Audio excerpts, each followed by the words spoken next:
There is a moment that happens to almost everyone, usually more than once in a lifetime. Someone questions your decision. Someone raises an eyebrow at your silence. Someone demands to know why you did what you did, said what you said, or left when you left. And in that moment, a strange reflex kicks in. You start talking. You start justifying. You start explaining, piece by piece, as if your worth depends on making them understand. That reflex has a name, and it has a cost. The people who understand power, the ones history remembers as cold, calculating, untouchable, learned to resist it early. They understood something most people never do. An explanation is not proof of honesty. It is often proof of weakness. This is the story of why silence became a weapon, why the most controlled people in history refused to defend themselves, and what happens to the mind and the reputation of someone who finally stops explaining. Niccolò Machiavelli did not invent this idea, but he gave it a framework. Writing in 16th century Florence, in a political world where alliances shifted overnight and a single miscalculation could cost a ruler his life, Machiavelli observed something uncomfortable. The rulers who survived were rarely the most honest ones. They were the ones who controlled information about themselves. They decided what the world saw, and just as importantly, what it did not. But here is where the story gets more interesting than the reputation suggests. Machiavelli was not simply advocating cruelty for its own sake. He was writing about a much harder skill, emotional restraint under pressure, the discipline to not react, the discipline to let others sit in their own uncertainty rather than rushing to relieve it for them. Think about what happens the moment you explain yourself to someone who has already decided how they feel about you. You hand them material. Every sentence becomes something they can dissect, misquote, or use against you later.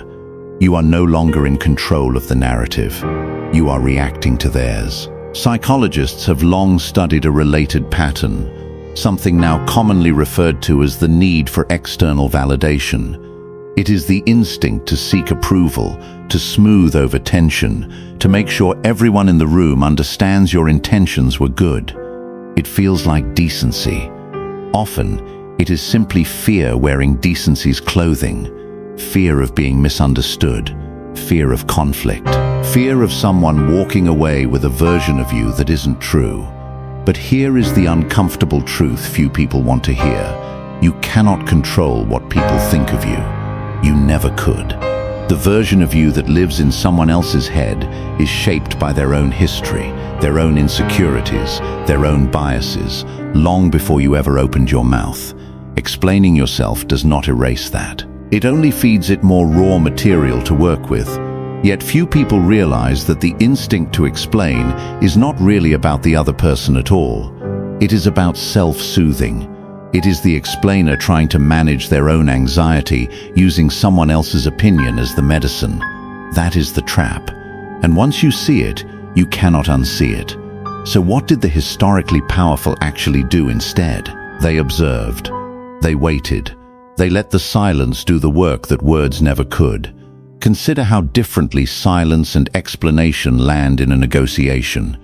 A person who over-explains signals urgency, and urgency signals weakness.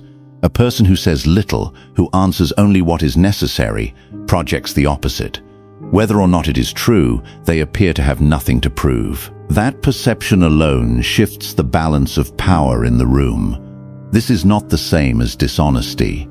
There is an important distinction here that gets lost in the popular, watered-down version of Machiavellian thinking. Refusing to over-explain is not the same as lying. It is the decision to stop treating every question as a demand you are obligated to satisfy. Not everyone who asks why deserves a full accounting of your inner life. Some people ask not because they seek truth, but because they seek leverage. But that's only part of the story. There is a psychological cost to constant explaining that goes beyond strategy. Every time you justify yourself to someone who was never going to accept the justification, you reinforce a belief, quietly, in the back of your mind, that your legitimacy depends on their approval. Do that enough times, across enough relationships, and you slowly lose access to your own certainty. You start needing permission to trust your own judgment. The real turning point came for many people who eventually adopted this mindset, not through some dramatic betrayal, but through exhaustion. The slow realization that no amount of explaining ever satisfied the people determined to misunderstand them. That the friend who always needed reassurance never actually stopped needing it. That the family member who demanded justification simply used it to construct new arguments. At some point, continuing to explain stopped feeling like honesty and started feeling like self-erasure. This is where emotional control becomes less about manipulation and more about boundaries. Not explaining yourself does not mean disappearing into coldness. It means choosing, deliberately, who has earned access to your reasoning and who has not. It means recognizing that clarity is a gift, not an obligation, and gifts are meant for people who value them. There is also a quieter, more private benefit that rarely gets discussed.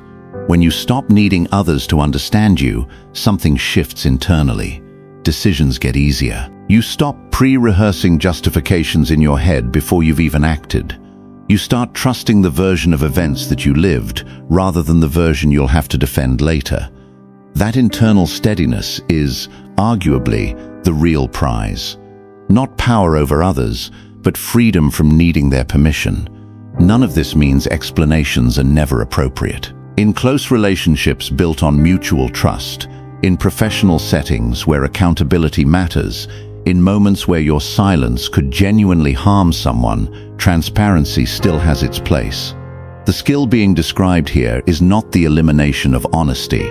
It is the elimination of compulsive, anxious, unearned justification offered to anyone who simply raises their voice or their eyebrow.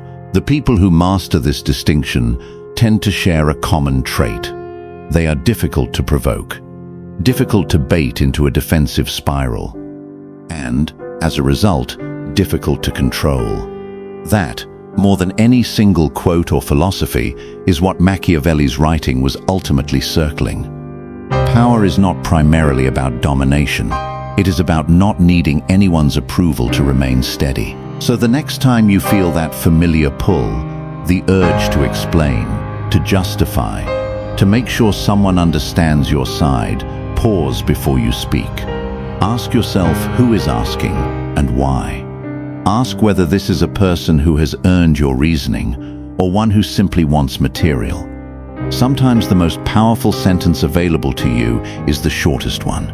Not, "Let me explain," just, "This is my decision, and it stands on its own."